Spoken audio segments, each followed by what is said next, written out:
mahitaji yangu. Usiwe mbali na mahitaji yangu. Usiwe mbali na roho yangu.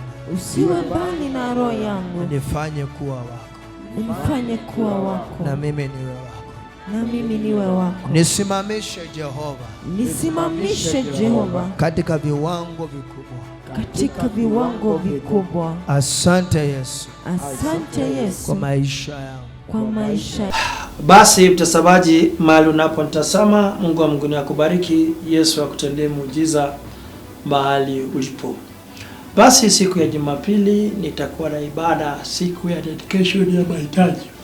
Nitakuwa na dedicate mahitaji ya kila moja, na nitakuwa ninaombea mahitaji ya kila moja. Kuna mtu anataka kununua shamba, kuna mtu anataka kwenda Amerika, kuna mtu anataka kusafiri, kuna mtu anataka kuolewa.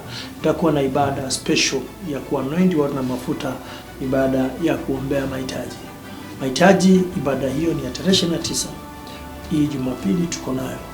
Wote makaribishwa. Kumbuka tarehe 4 na tarehe 5 nitakuwa na ibada ya mesa ya Bwana. Nitakuwa na mesa ya Bwana hapa Nairobi. Nitakuwa na mesa ya Bwana hapa Nairobi.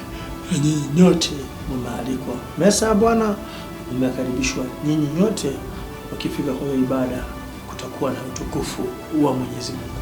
Tarehe 4 na tarehe 5 ibada ya mesa ya Bwana. Lakini tarehe 29 tuko na ibada ya kudedicate mahitaji.